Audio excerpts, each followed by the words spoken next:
자, 우리 여러분들과 나눈 짧은 이야기, 오늘 제목은 풍요의 사고방식으로 살아라. 내가 평소에 잘 쓰지 않는 그런 표현인데, 풍요의 사고방식을 여러분들에게 한번 이야기하고 싶어요.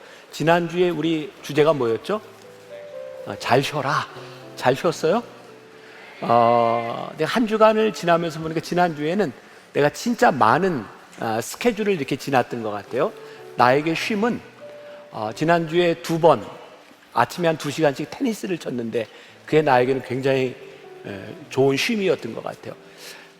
내 나이 또래의 교인들은 나하고 운동하면 나를 좀 이렇게 봐주는 경향이 있거든요. 근데 요즘 젊은 것들은 안 봐줘요. 그래가지고 테니스 치면서도 이렇게 스매싱을 내 앞에 딱 하잖아. 목사님, 이건 사랑입니다. 그래서 막 때려. 그래서 나도 사랑을 좀 많이 줬어. 나도 사랑한다. 그리고 이제 나에게는 이제 그렇게 남들은 이렇게 무리하게 운동하냐라고 얘기할지 모르지만 나는 이제 테니스를 치면서 굉장히 많은 설교들이 있었는데 그런 쉼을 가졌던 것 같아요. 여러분들에게 쉼, 그러니까 하나님께서 여러분들에게 주시는 그런 하고 싶은 일들이 여러분들에게 늘 이렇게 있을 수 있도록 살아가면 좋겠다. 오늘 이제 풍요의 방식에 대한 이야기를 나누려고 하는데, 나는 후한 사고방식이 우리 크리스찬들에게 좀 필요하겠다는 생각을 합니다. 나는 이 풍요로움의 사고방식의 삶의 방식이라고 생각하거든. 자, 여러분들에게 한번 질문을 던져봅시다. 여러분들의 삶의 태도와 방식이 나는 풍요롭게 살고 있어 라고 생각을 하나요? 사실은 이 풍요라고 하는 것은 내가 얼마를 소유했느냐에 따라 있는 건 아닌 것 같아. 내 삶의 스타일에 대한 문제지. 얼마 전에 우리 가족들과 함께 중국집에 가서 중국집은 좀 싸 보인다. 중화요리 집에 가서 식사를 하게 됐는데 서빙하는 직원이 너무 서투른 거야. 그러니까 기본적인 게 잘 안 돼. 이렇게 보니까 외국인 같아. 근데 서빙을 받는 입장에서는 그게 너무 힘든 그런 상황이었고, 내가 어떤 결심을 했냐면, 저 직원에게 팁을 줘야 되겠다.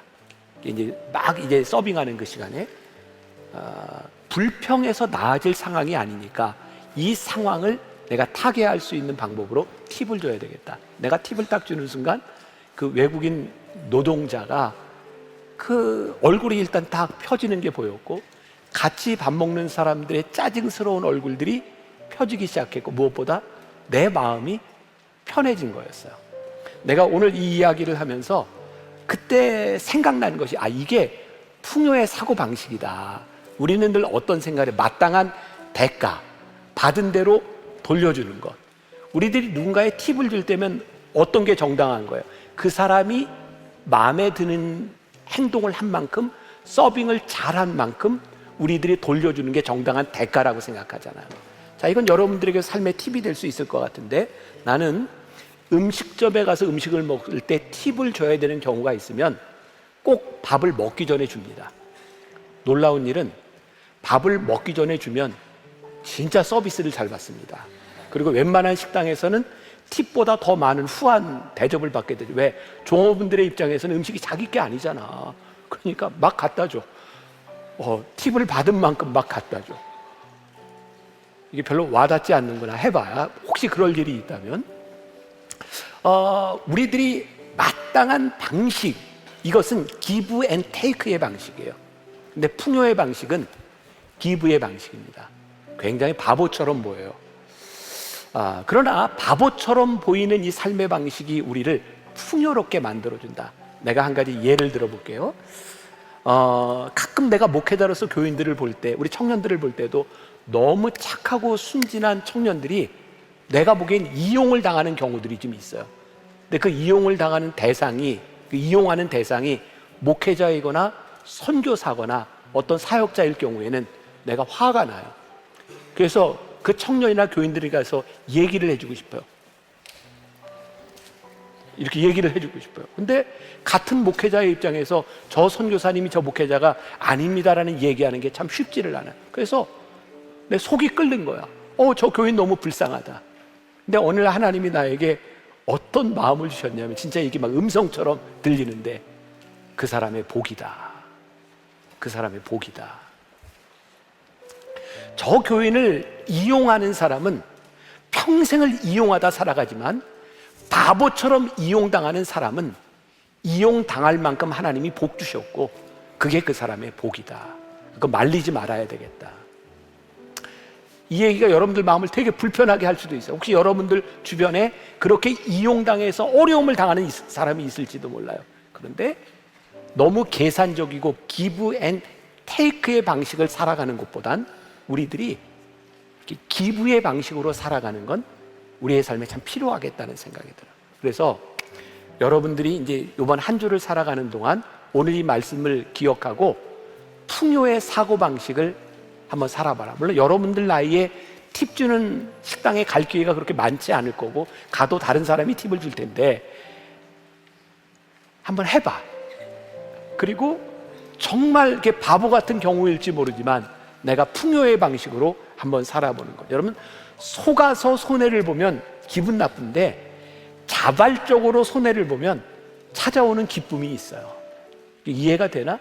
속아서 손해보면 기분 나쁜데 자발적으로 손해를 보면 찾아오는 기쁨이 있어요. 풍요의 방식, 우리의 삶을 이렇게 전환하고 나는 그리스도인들이 어떤 면에서는 조금 바보처럼 살아가는 것도 괜찮다. 여러분들이 바보처럼 살아가는 그것 때문에 절대 망하지 않습니다. 근데 하나님이 여러분들의 삶을 풍요하게 만드시는 것은 정말 큰 축복이라는 생각이 들거든요. 나는 내가 신학교를 다니면서 어려운 목사, 전도사 시절에 내 친구 목회자를 도왔던 기억이 있어요. 나도 전도사 때 주식을 좀 한 적이 있어. 87년, 88년 무렵에 군목을 가려고 하는데 그 당시에 군대에 주식 열풍이 불었어. 그래서 군목을 가려면 주식을 알아야 된다. 그런 내가 주식을 해봤잖아. 근데 뭐 작은 돈을 가지고 있지만 돈을 좀 벌었어요. 근데 내 친구 목사가 목회를 나가는데 그 온돌도 깔지 못하는 그런 상황이었어요. 내가 다 팔아서 그 친구 온돌 깔아줬거든요. 내 친구가 미국 유학을 갈 때 가족들 비행기 표가 없을 때 내가 카드 빚을 내서 그 친구 비행기 표를 끊어줬어요. 물론 우리 집사람한테 혼났어요. 왜 인생을 그렇게 사냐고.